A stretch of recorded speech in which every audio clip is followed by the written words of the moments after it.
The vampire killer in Northern California. He drank people's blood, he ate body parts, he put stuff in his refrigerator, kind of like a Jeffrey Dahmer type thing. You said you actually liked some of the serial killers better than your boss. Oh, better, I did. I always thought my middle name started with B and my first name started with F. From the famous Acme Theater in Hollywood, it's the Gregory Mantell Show. Today, Patty Malone is here. She may have the ultimate bad boyfriend story. She's a former TV news anchor and communications professor who found out the guy she used to date was a serial killer, ran from his house fearing for her life.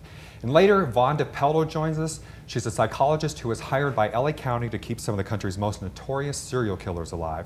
She worked with them on a daily basis in jail where they often roamed free without handcuffs. Sounds like a great job to me. She's author of Without Remorse. First up, Patty Malone. Great to have you back today, Hi, Patty. thank you. Good to be here. So you found out that nice guy you used to date in high school was a serial killer. That's right. Yes, I did. I found out in more ways than one, if you can imagine. And I guess he became known later as the vampire killer. That's right, the vampire killer in Northern California. He drank people's blood, he ate body parts, he put stuff in his refrigerator, kind of like a Jeffrey Dahmer type thing is what he evolved into. Now, but you dated this guy in high school. Yes, when we were quite young, when we were teenagers, and he was very, very cute, very totally normal. And I met friends of his later who'd had the same experience when he was younger. Normal. Yeah, not a serial killer. He only ate a couple of body parts a day. No, he was actually very nice. He was fun, he was cute, he was clean cut, he was intelligent. And then I didn't see him for years, and I don't know what happened to him. I saw him once in the interim, and he looked like he was going downhill, and then I didn't see him again for a few more years, and then he'd gone completely over the edge. He didn't look right, the things he was saying were scary, they were out of control, and they didn't make sense. So you could just tell that something was Yeah, wrong. something was clearly wrong, and I started asking him what had happened to him. Like his hair was chopped all weird, and his eyes looked like nobody was home. It was just kind of that blank stare. Because sometimes, they say you can't always tell, but this time you could tell. Yeah, you could. You could. You could tell. That's right, and it's true. As a former TV person, I've covered other serial killers that were very charming and attractive, but this was not the case. He had clearly flipped out. And actually, I found myself in a situation with him, locked in a house. I had gone to meet him. Fortunately, I had my own car. Just wanted to see what he was up to these days? Yeah, actually, that's pretty much it. I hadn't seen him in years, and I was in town. I had moved away, and I hadn't been back for a while, and I thought I'll just give him a call and see how he's doing. So we agreed to meet at his father's house, and his father was out of town for the weekend. And as soon as I went in there, I knew something was not right. I mean, he just looked way off, and he was twitching and ticking and doing all kinds of strange things. And we were sitting on the couch, and he was drinking some beer, and he started holding it by the other end of it and swinging it. And he started talking about how, well, I didn't mean to hurt anybody, but they made me do it. The voices told me to do it. The demons made me do it, and it wasn't my fault.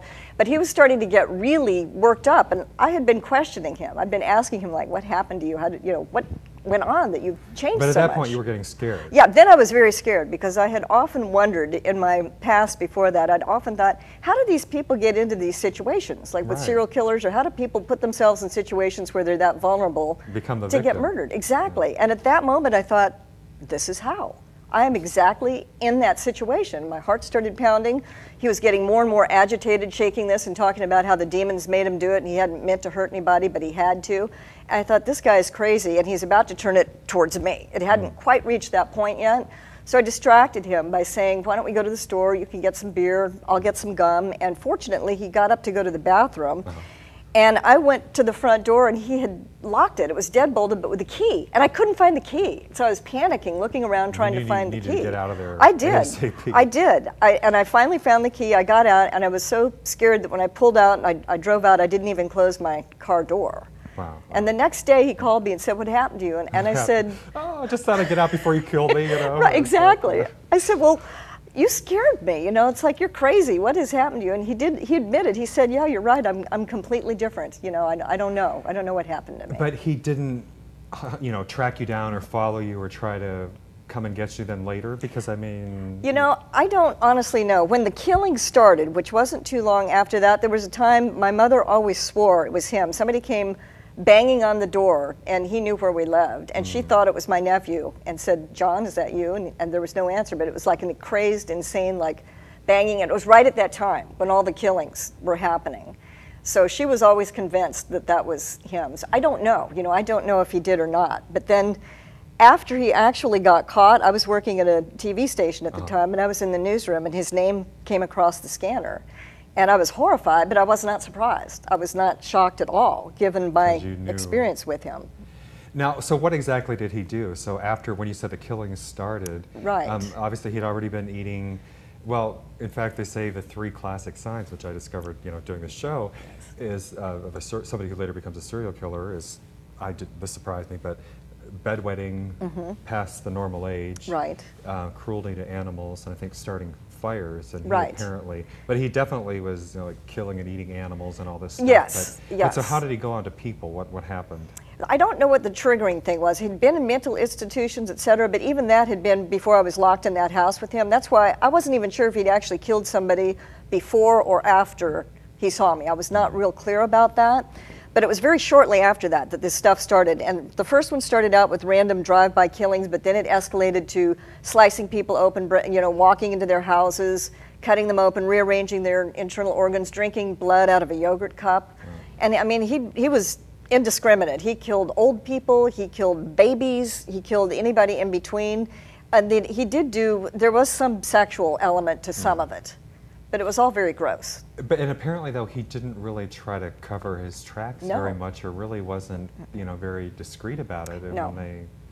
Yeah, he's what they call a disorganized killer. He made no attempt to cover his tracks whatsoever, and I think, that insanity thing, just being completely schizophrenic. So you really felt that he was just, because sometimes, you think, oh, people are faking it or just acting, weird to, right. As an excuse, but you really just felt he was nuts. I think he was genuinely insane. However, I will have to add that I don't think that's an excuse. I think there should be guilty by reason of insanity, not guilty by reason. I mean, I felt that he was totally responsible for everything. And I felt like he was totally nuts, too. And you say that when he was younger, that there was really not much of a sign. You said the one thing looking back that you could remember was that he used to say he lived in a fantasy world. Yeah, I remembered that after the fact. I mean, it's not like we dated like for years or, like a really long time. So, and I did meet his family and everything, but it's not like I knew him super well, where I was around him a lot. So I didn't know anything about like possible bedwetting or hurting animals as a kid. That I didn't know about.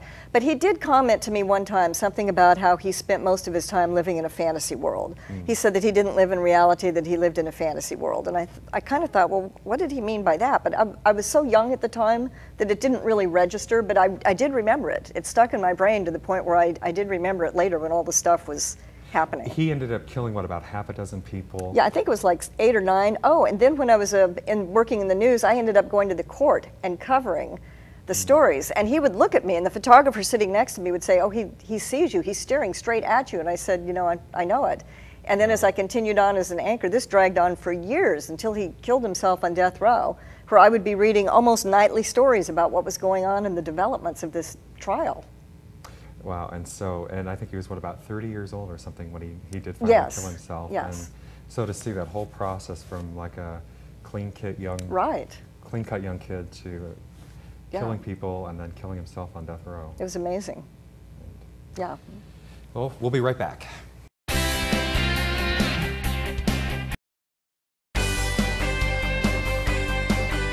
And we are back. Joining me now is Vonda Pelto. She's author of Without Remorse. She was hired by LA County to keep some of the country's most notorious serial killers alive. Pleasure to have you here today, Vonda.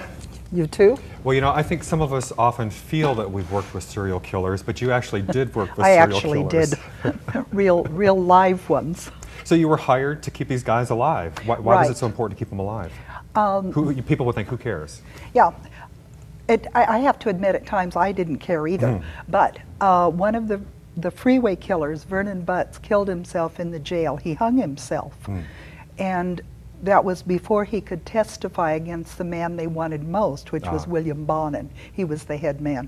And as a result, the mental health unit in the jail was very embarrassed. The sheriff were really under the gun by the Attorney General because now, of course, he couldn't testify. I was brand new out of a PhD, no license yet, and I went to mental health and said I need a job. Jobs were tight. And they said, well, we're going to create a job for you. Have we got a job for you? Have you, come on in, you sweet little thing, you, naive sweet little thing.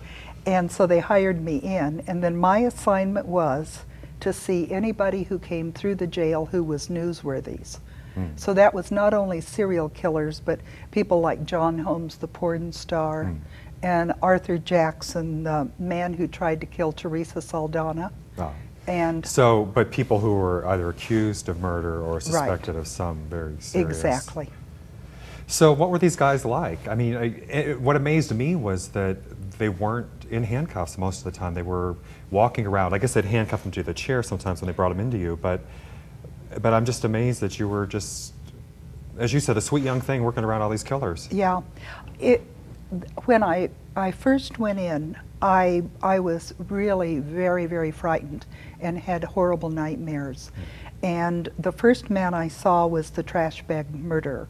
And the deputy said to me, "Hey Doc, you want me to handcuff him down?" And I said, "Yeah." But his chair was this simple little, you know, very lightweight chair, and they cuffed one hand down to the arm of the chair, and that was it. And my office was a converted cell. And so I was here, the desk was here, and there were two chairs here, and then the wall. And I thought to myself, hey, you know, what is this? Aren't they going to shackle him or do something with him?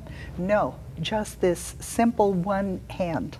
And these are cold-blooded killers. Cold-blooded, yeah. But it was interesting, though, you said, though, that in the end, at least, I mean, it didn't turn out to be as much of a problem because these people, these weren't necessarily the psychotics who would attack you and jump you. I mean, they'd kill you, but they're more manipulative or like low-key. They're not going to just jump on you. They had more of a method to what they did. Yeah, of all of the serial killers I worked with, none were psychotic. Which is very different than what Patty experienced. Right. Now, I wonder, because when Patty, again, you hear that. Could you tell, you know, well, some of these guys you said you would have dated. Oh, I would have. The first day I walked into the jail, I saw Ken Bianchi on the telephone, which turned out to be right beside my office. And I said to the deputy, hey, who's that? Because I thought everybody in the jail was going to look mean and surly. And so here he is, this good-looking dude. I'm single, divorced, couple of kids, and kind of a horny little chick. And I thought, you know, he's really cool. And the deputy said, oh, that's Ken Bianchi, the Hillside Strangler. And I thought, my word, I'm a psychologist, but I couldn't tell serial killers. I had absolutely no idea. Now, you didn't date him? No, I didn't. No, thank God. But had I met him at a bar, I would have. Because you can't tell. You can't tell. These guys are smooth. They're sociopathic. And by definition, they have no empathy for other human beings. And they have no guilt or remorse about whatever they do. And you felt like sometimes they were kind of working on you some? Oh, absolutely. Ken Bianchi would come up and he'd put his hand on my shoulder and say, oh, Doc, you shouldn't work so hard. And after my father died, Ken was so solicitous. He would come up and say, Doc, how's your mom doing? I know that's really got to be hard for her with your father gone. But yet, on a certain level, you actually did kind of get to like some of these guys? I mean, did you see them as human beings, or were they, or not? Were they too far gone that, you know, you were just being played? Or, I mean, how did you actually feel an attachment to them? Yeah, and I think that that's how sometimes some of the jail personnel will become attached to some of these inmates and help them get out.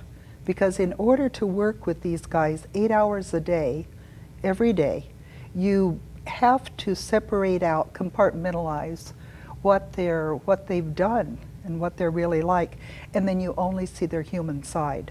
Even though you knew that if they ever got you outside the prison, you might very there was well a good end up being one of their possibility. victims. Sure. So. Sure. But, you know, I have to say, I love the quote, though, where toward the end when you left, or, you know, when the job was kind of going downhill, you had a new boss, you said you actually liked some of the serial killers better than your boss. So Oh, better, I did. I mean, what does that say? You well, know, when you like the serial killers better than your boss, you know well, there's there a problem, came a right? point when my new boss came in. It was no longer a psychologist.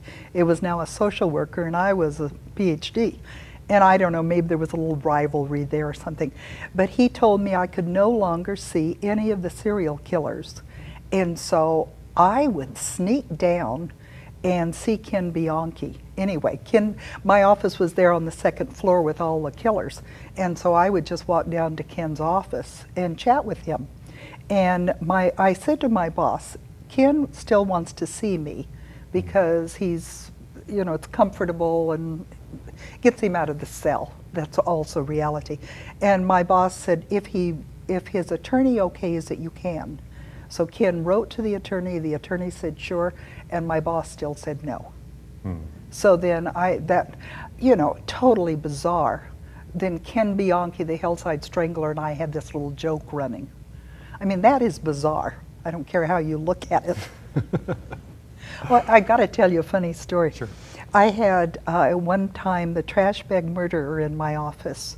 He's the guy, one of the guys who chopped up the bodies in the Bonaventure Hotel, and then they carried them out in hefty bags in suitcases, and then they disposed of these suitcases all over LA. And the joke around the jail was that Hefty Bag was going to come and see if they could get an endorsement from the trash bag murderers that they were leak-proof. Now that's sick. But when you work in a jail or you work in that kind of situation, you develop an extremely sick sense of humor. Twisted sense of humor. Yes. We'll pick up on that in a second. We'll be right back.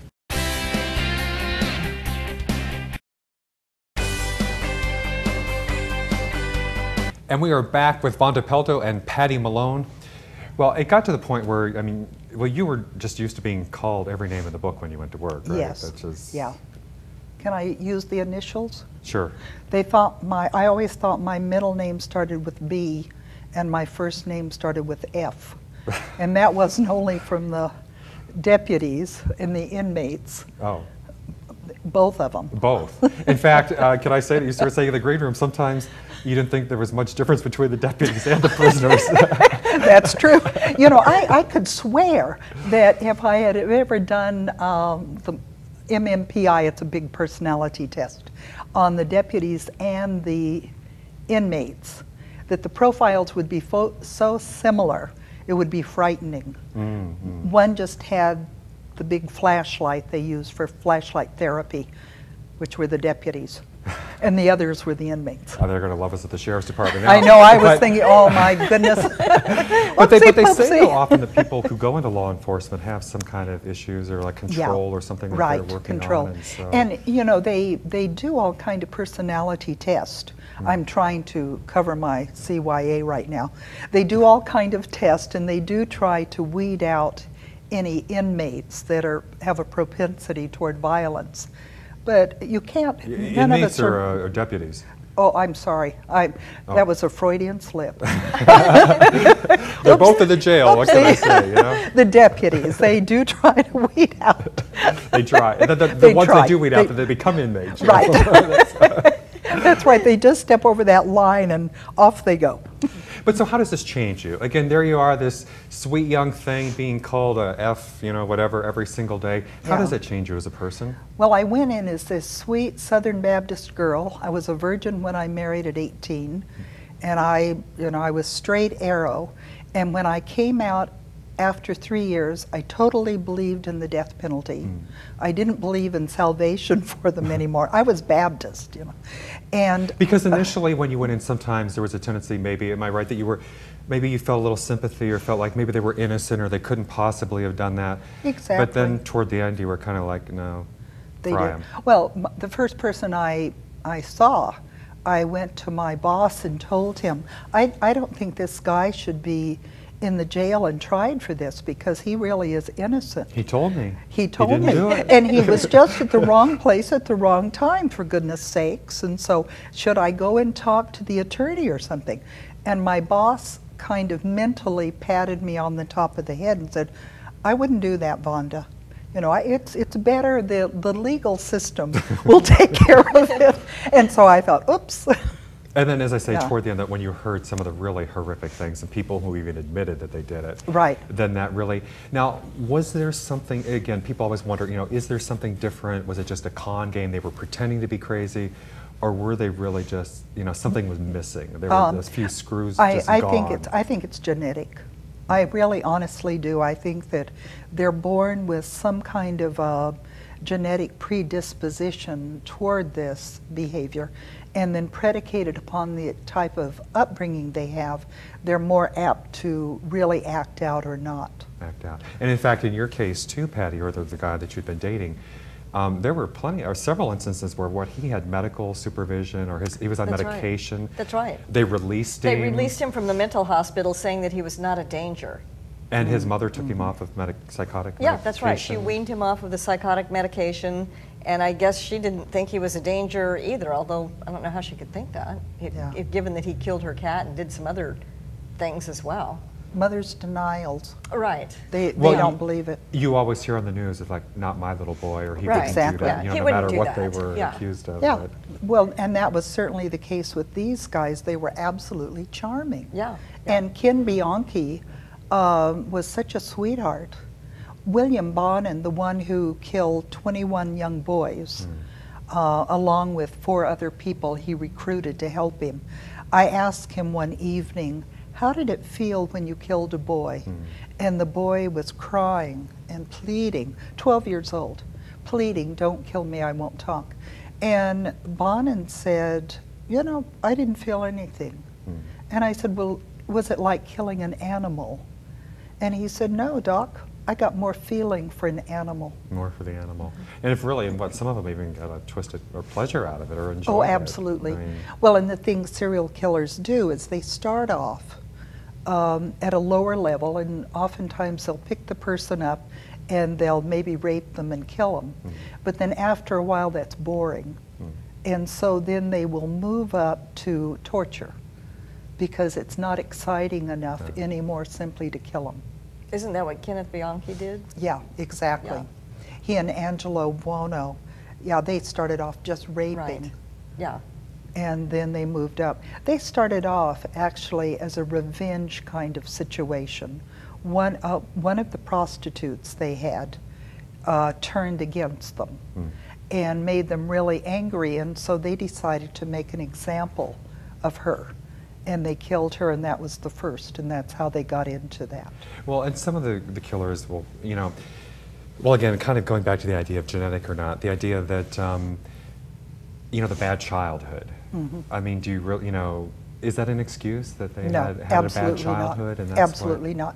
There are tons and hundreds of kids who've had horrible childhoods, but they don't go out and kill.